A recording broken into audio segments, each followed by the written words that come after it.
ஒன்றிய அரசின் சமஸ்கிருதம் ஹிந்தி திணிப்பை கண்டித்தும் பாவேந்தரும் தமிழும் பொது உடைமையும் தமிழ் மீட்பும்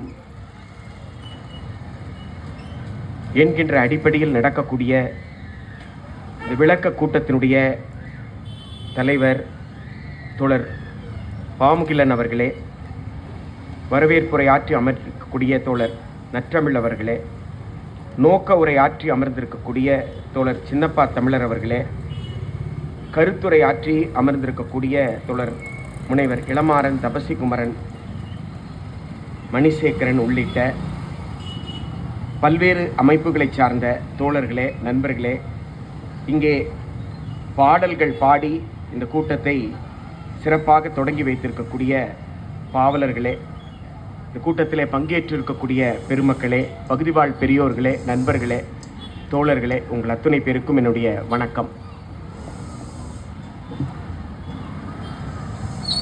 தமிழ்வழி கல்வி கூட்டமைப்பு சார்பாக மரியாதைக்குரிய தோழர் சின்னப்பா தமிழர் அவர்கள் தமிழ்நாடு முழுக்க பட்டி தொட்டி எல்லாம் குக்கிராமங்கள் உட்பட தன்னுடைய வயதை பற்றியோ தனக்கு இருக்கக்கூடிய பொருளாதார நிலையை பற்றியோ கவலைப்படாமல் தனக்கு வாய்ப்பு இருக்கா இல்லையா என்பதை பற்றி கவலைப்படாமல் வாய்ப்புகளை உருவாக்கி கொண்டு மக்களிடம் உரையாடல் நிகழ்த்தக்கூடிய பெருந்தகையாக இன்று நம் முன் இருக்கிறார்கள்.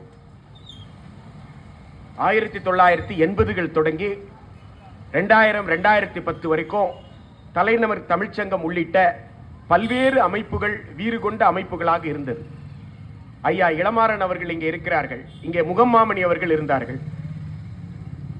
ஐயா முகம்மாமணி போல பல தமிழறிஞர்கள் தனித்தனியாக இயங்கினாலும் கூட்டு இயக்கமாக தமிழுக்காக குரல் கொடுக்கக்கூடிய பணியை தொடர்ந்து செய்து வந்தார்கள். இன்று இந்த 100 அடி சாலையிலே எம்ஜிஆர் நகரிலே நடக்கக்கூடிய இந்த கூட்டம் தந்தை பெரியார் அவர்கள் எப்படி எத்துணை பேர் கூட்டத்திற்கு கூடினார்கள் என்பதை பற்றி கவலைப்படாமல் அந்த பகுதியிலே இருப்பவர்கள் எப்படியாவது சில சொற்களை தன் காதால் கேட்க மாட்டார்களா, தங்களுக்குள் இருக்கக்கூடிய மனித தன்மை அவர்களுக்குள்ள எழாதா என்கின்ற எதிர்பார்ப்பில்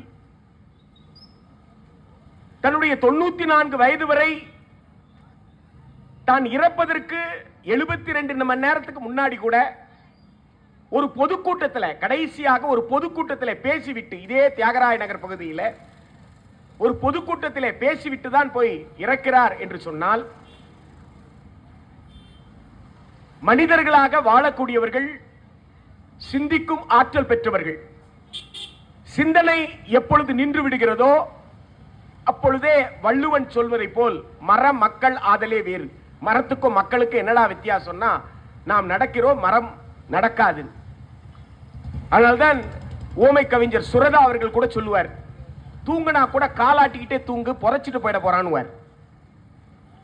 உயிரோடு இருப்பதற்கு பகுத்தறிவு ரொம்ப முக்கியம். அந்த பகுத்தறிவை ஒருவர் இழப்பார்கள் என்று சொன்னால், அந்த பகுத்தறிவு இழந்த பிறகு வாழ்வதற்கான தகுதி இழந்து விடுகிறார்கள் என்று பொருள்.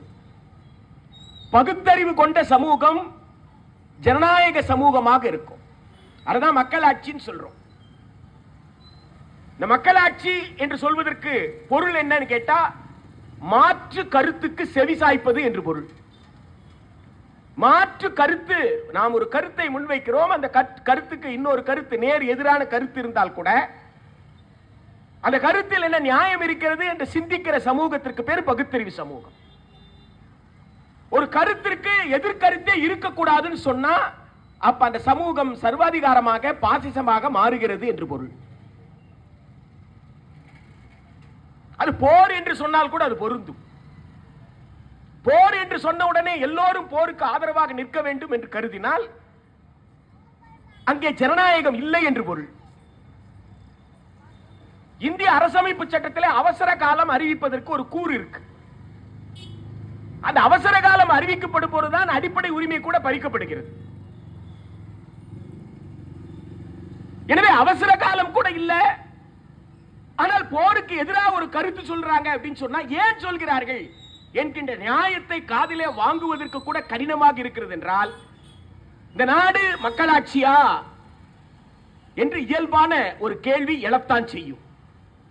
எனவே மக்களாட்சியை காக்கின்ற, மக்களிடம்தான் அதிகாரம் என்ற அந்த நிலையை காக்கின்ற இறையாண்மை, இறுதி இறையாண்மை மக்களிடம் இருக்கின்றது என்று இந்திய அரசமைப்பு சட்டம் சொல்கிறது. அந்த இந்திய அரசமைப்பு சட்டம் சொல்லக்கூடிய இறுதி இறையாண்மை மக்களிடம் என்கின்ற அடிப்படையிலான மக்களாட்சி, அந்த மக்களாட்சியை காக்கின்ற போராட்டம், அந்த போராட்டத்தின் ஒரு பகுதி தான் தமிழ் வழி கல்விக்கான இந்த போராட்டம் என்பதை நாம் உணர வேண்டும். தமிழ் வழி கல்விக்கான போராட்டம், மொழிக்கான போராட்டம், மக்களுடைய விடுதலைக்கான போராட்டம், இதையெல்லாம் நாம் தனித்தனியாக பார்க்க இயலாது.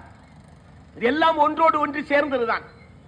அதனாலதான் பாபா சாஹிப் அம்பேத்கர் அவர்கள் இந்திய அரசமைப்பு சட்டத்தை எழுதி தந்த போது சொன்னார்கள், இது சும்மா உருவாகல, கடுமையான உழைப்பு போன்ற ஒரு வார்த்தையை பயன்படுத்தி இருப்பார். சோ லேபரஸ்லி கிரியேட்டட் என்ற வார்த்தையை பயன்படுத்தி இருப்பார். நம்பால் நிறைய பேர் என்ன நினைச்சுக்கிறான்னா, சோ லேபரஸ்லி அப்படின்னு சொன்னா அந்த 2.25 வருஷம் உழைப்பு நினைச்சுக்கிறான். அவர் சோ லேபரஸ்லி சொன்னது 2.25 வருஷம் உழைப்பு சொல்லல, மகான் புத்தர் காலத்தில் இருந்து நடந்த போராட்டத்தை சொல்கிறார். புத்தர் தான் இந்த மண்ணிலே முதலில் உரையாடல் கல்வி என்கின்ற கற்றல் முறையை பற்றி பேசுகிறார். உரையாடல் கல்வி என்ற கற்றல் முறையை முதலில் பேசியது புத்தர் தான். மக்களிடம் செல்லுங்கள், மக்களிடம் சிக்கல் இருக்கிறது, தீர்வும் இருக்கிறது. சிக்கலுக்கு உள்ளே உட்கார்ந்து தீர்வை தேட முடியாது. அப்ப தீர்வு இருந்தால் கூட சிக்கலில் உள்ளே இருந்து மக்கள் சிந்திப்பதனால் அவர்களால் தீர்வை கண்டறிய முடியல. எனவே மக்களிடம் செல்லுங்கள், மக்களிடம் கற்றுக்கொண்டுங்கள், மக்களிடம் கற்றுக்கொண்டதை மக்களுக்கே சொல்லுங்கள் என்ற கற்றல் முறையை முன்வைத்தவர் முதல்ல மகான் புத்தர் தான். அதுதான் மக்களாட்சியுடைய அடிப்படை. அதிலிருந்துதான் உங்களுக்கு இன்றைக்கு நாம் சொல்லக்கூடிய நவீன மக்களாட்சி என்கின்ற மக்களாட்சி மலர்கிறது. அதுதான் மார்க்சினுடைய தொடர்ச்சியாக பாபா சாஹிப் பார்க்கிறார். மார்க்சியத்தினுடைய தொடக்க புள்ளியாக மகான் புத்தரை பார்க்கிறார். அதுதான் நீங்க புத்தாண்டி தம்மா எடுத்து பார்த்தீங்கன்னா, அவருடைய ஆய்வு கட்டுரையை படிச்சீங்கன்னா, தம்மம் என்பது மற்ற சமயங்களை போல் அல்ல என்று பேசுகிறார்.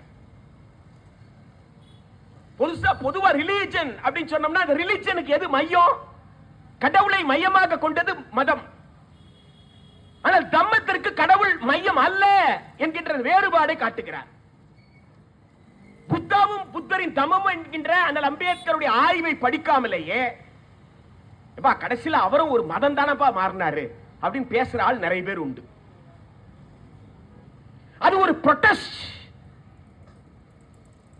ஒரு சமூகத்தில் பிறந்த ஒருவன் இந்த சமயத்தை ஏற்றுக்கொண்டிருந்தால் நீ ஒடுக்கப்பட்ட மக்களாதான் இருக்கணும் என்று சொல்ல போது, பகுத்தறிவு கொண்டவனால் எப்படி ஒடுக்குமுறையை ஏற்றுக்கொண்டு இருக்க முடியும்? எனவே ஒடுக்குமுறையிலிருந்து விடுதலை பெறுவதற்காக இந்த சமயத்தை விட்டு நான் வெளியேறுகிறேன் என்கின்ற அந்த புரொட்டஸ்ட் தான் அவர் பௌத்தத்தை ஏற்றுக்கொண்டது. ஆனால் பௌத்தத்தை ஏற்றுக்கொள்வதற்கு முன்பாகவே பௌத்தத்தை பற்றிய மிக தெளிவான பார்வை அவருக்கு இருந்தது. அதற்கு பிறகு அவர் ஆற்றிய புத்தா அண்ட் மார்க்ஸ், மார்க்சும் புத்தரும் எங்கே ஒரே நேர்கோட்டில் நின்று சிந்தித்தார்கள் என்பதை பட்டியல் போடுகிறார். தியரிட்டிக்கலா அவங்க எந்த இடத்திலையும் மாறுபடல அப்படின்றத சொல்றாரு.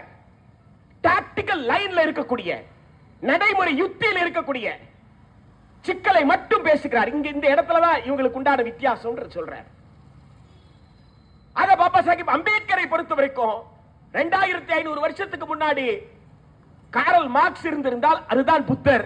2500 வருடத்திற்கு பின்னாடி 20ஆம் நூற்றாண்டிலே புத்தர் இருந்திருந்தால் அதுதான் மார்க்ஸ் என்பதில் தெளிவாக இருந்தார்.